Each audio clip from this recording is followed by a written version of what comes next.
Anything you want. Léon Bloy.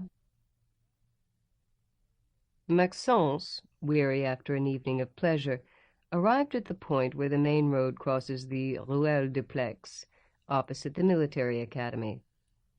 The place, merely unpleasant by daylight, had become, at 1 o'clock in the morning, a little sinister. The dark alley, especially, offered little reassurance.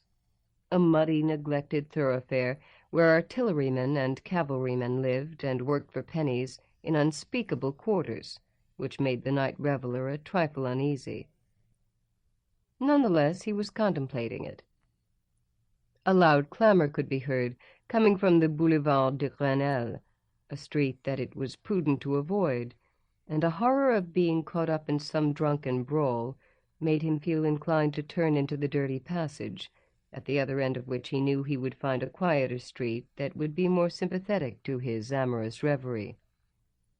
He had just left his mistress's arms, and felt the need to dissipate his lust with a gentle and peaceful walk home, without interruption. "Well, make up your mind, yes or no," cried a horrible voice, trying to make itself sound agreeable.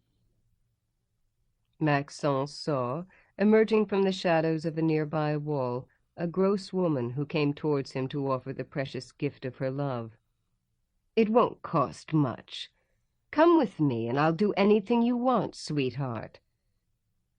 She outlined a possible program.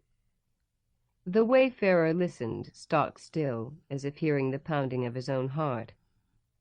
It was ridiculous, but he could not say why that voice moved him. The poor wretch could not have said why to save his life, but the feeling was real enough, and it turned into an unbearable anguish as he felt his mind drifting away on these shameful words, which somehow seemed to carry him back to his earliest days. Sweet, wonderful memories, which, recalled under such circumstances as these, were being horribly desecrated. His memories of childhood were sacred things, in contrast to his present existence, which was, alas, not at all glorious. Whenever he needed to recover after a party or drinking bout, he would call into his mind these memories, which always came rushing back to him, faithful and true, like shivering abandoned lambs who only wanted to return to their shepherd. But this time he had not called them. They had come unbidden, or rather it was another voice that had summoned them, a voice they clearly heeded as much as his own, and it was terrible not to understand how it could have happened. "Anything you want. I'll do anything you fancy, my dear." No, this was intolerable. His mother was dead, burned alive in a fire. He remembered a calcified hand, the only part of her that they had dared to show him. His only sister, 15 years his senior, who had raised him so tenderly, and from whom he had learned all that was good in him, had come to an equally tragic end. The ocean had swallowed her, together with 50 other passengers, in a notorious shipwreck off one of the most dangerous coastlines of the Gulf of Gascony. Her body had never been recovered. These two tragic figures dominated his thoughts whenever he peered over the edge of his memory, as his own life took its course. And now, it was horrible, monstrous, that this sow who clutched at him in the street in this hellish place had his sister's voice, the voice of his favorite creature in all the world, who had seemed to him an angel, and whose feet, he believed, would have cleansed the filth of Sodom.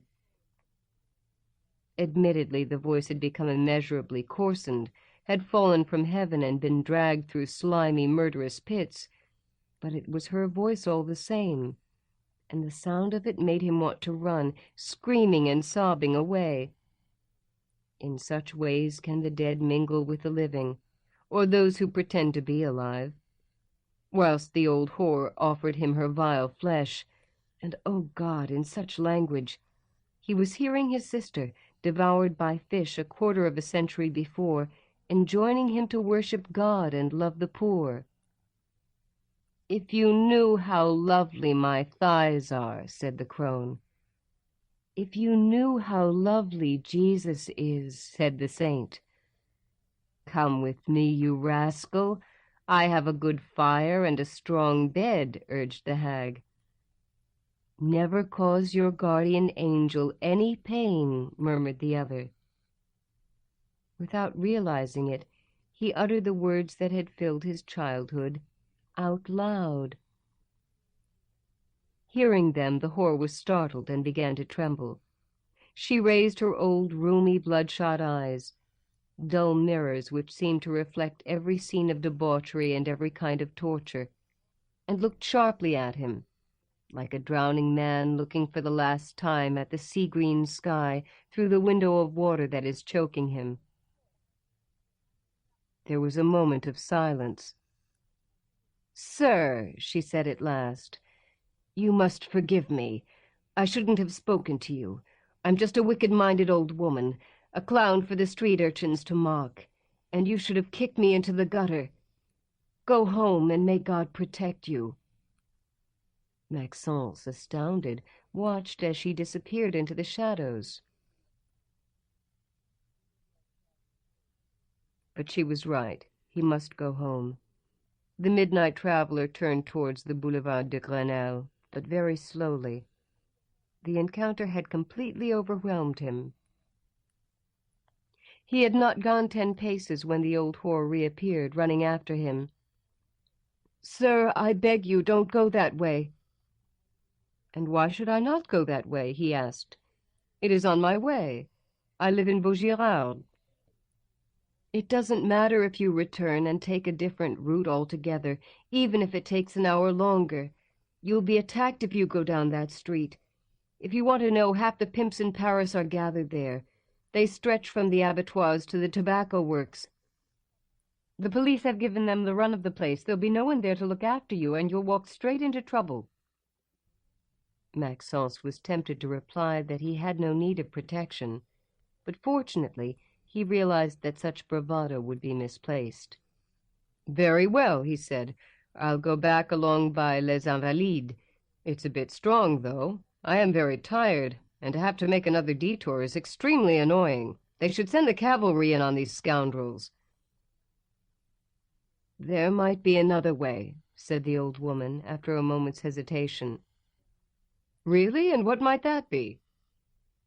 Very humbly she explained that as she was so well known in that delightful district, it would be easy for her to escort someone through. "Only," she added with a surprising softness, "people must think that you're a friend, so you'll have to let me take your arm." Maxence hesitated too, fearing a trap.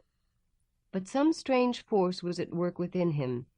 His reluctance quickly vanished, and he was able to proceed unharmed through the dirty crowd on the arm of his creature, who greeted several villains as they passed, and who would have revolted sin itself. Not a word passed between them. He noticed, however, that she squeezed his arm and pressed against him much more than the situation warranted, and that her grasp seemed almost convulsive. The extraordinary anguish that he had felt lessened now that she was no longer speaking.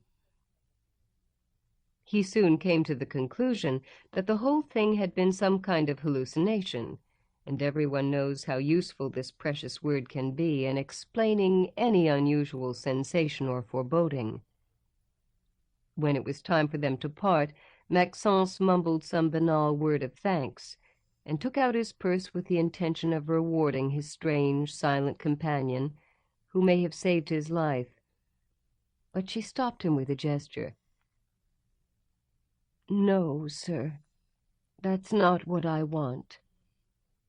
Only then did he see that she was crying, as he had not dared to look at her during the half-hour that they had been walking together. "What is the matter?" he asked, very moved. "What can I do for you?" "If you will let me embrace you," she replied, "that would be the greatest joy of my life, my disgusting life." and after that I think I should have the strength to die." Seeing that he assented, she threw herself upon him, groaning with love, and hugged him as if she wanted to devour him. A cry from the man she was smothering made her disentangle herself. "Good-bye, Maxence, my little Maxence, my poor brother. Good-bye forever. And forgive me," she cried.